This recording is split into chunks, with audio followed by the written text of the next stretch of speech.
নরসিংদীতে আমরা এই পিঠাকে জিকিমিকি পিঠা বলি। কারো হাতে হয় আবার কারো হাতে হয় না। আজ মায়ের হাতে এর সহজ একটা রেসিপি আপনাদের সাথে শেয়ার করব। আসসালামু আলাইকুম এভরিওয়ান। এই পিঠা বানাতে অবশ্যই আতপ চাল নিতে হবে। আজ মা ব্লেন্ডারে কিভাবে ব্যাটার বানিয়ে পিঠা বানানো যায় তা দেখাবেন। মা এখানে প্রায় আধা কেজি চাল নিয়ে পানিতে ভিজিয়ে রাখলেন। ছোট বোন পাশাপাশি মাকে সাহায্য করছে। 3 থেকে 4 ঘন্টা ভিজিয়ে রাখার পর গুঁড়া না করে মা অল্প পানি দিয়ে সরাসরি ব্লেন্ড করলেন। সময় নিয়ে ধাপে ধাপে গাঢ়, মিহি এবং আঠালো একটা পেস্ট বানালেন। একদম মিহি ও ভারী একটা পেস্ট হতে হবে, তবে এই পিঠাটি পারফেক্টলি হবে। চালের গুঁড়া দিয়েও কিভাবে বানাবেন জানতে হলে ভিডিওটা শেষ পর্যন্ত অবশ্যই দেখবেন। চুলায় কড়াই গরম হলে তেল ব্রাশ করে নিলেন।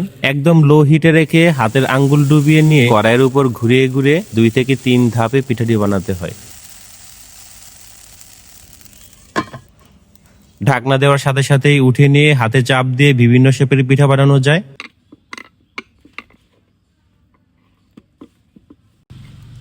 অনেকে ট্রায়াঙ্গুলার, রেক্টাঙ্গুলার বা স্কোয়ার শেপটাই বেশি দেন।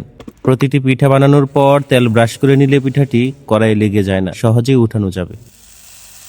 পিঠাটি অনেকটা ছিটা পিঠার মতোই, তবে এই পিঠা কিন্তু রোদে শুকিয়ে তেলে ভেজে চিনি বা গুড়ের শিরা ছিটিয়ে খাওয়া হয়। চালের গুঁড়া দিয়ে আপনারা এই পিঠাটি বানাতে পারবেন, তবে ফ্রিজে রাখা গুঁড়ি দিয়ে হবে না। চালের গুঁড়াকে পাতলা সুতি কাপড়ে চেলে মিহিদানাটা দিয়ে বানাতে হয়। গুঁড়িতে অল্প অল্প পানি ও লবণ মিশিয়ে মা যেমন ভারী একটা ব্যাটার বানালেন, ঠিক তেমন একটা ব্যাটার বানাতে হবে।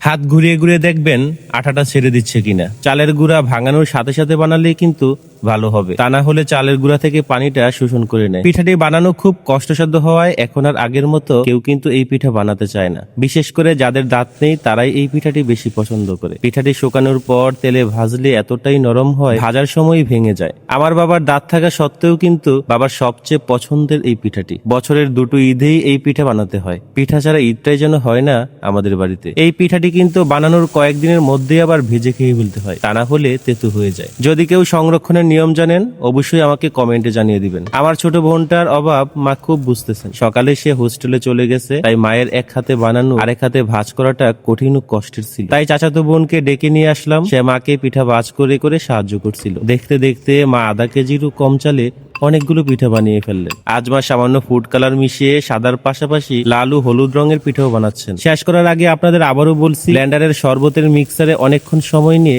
একদম মিহি ও আঠালো একটা পেস্ট করতে হবে। পরে বাটিতে নিয়ে লবণ ও পানি লাগলে পানি মিশিয়ে নিবেন। সবার জন্য অনেক অনেক শুভকামনা। পিঠা বানাতে গিয়ে আরো কোনো সাহায্যের প্রয়োজন হলে আমার হোয়াটসঅ্যাপ বা মেসেঞ্জারে অবশ্যই জানাবেন। রেসিপিটি ভালো লাগলে শেয়ার করে সবাইকে দেখার সুযোগ করে দিবেন। আপনাদের অঞ্চলে এই পিঠাটা কি নামে পরিচিত কমেন্টে জানাবেন। যারা যারা এখনো আমাকে ফলো করেননি, নতুন নতুন ভিডিও পেতে অবশ্যই ফলো করে পাশে থাকবেন। সবাই ভালো থাকবেন, সুস্থ থাকবেন। আল্লাহ হাফেজ।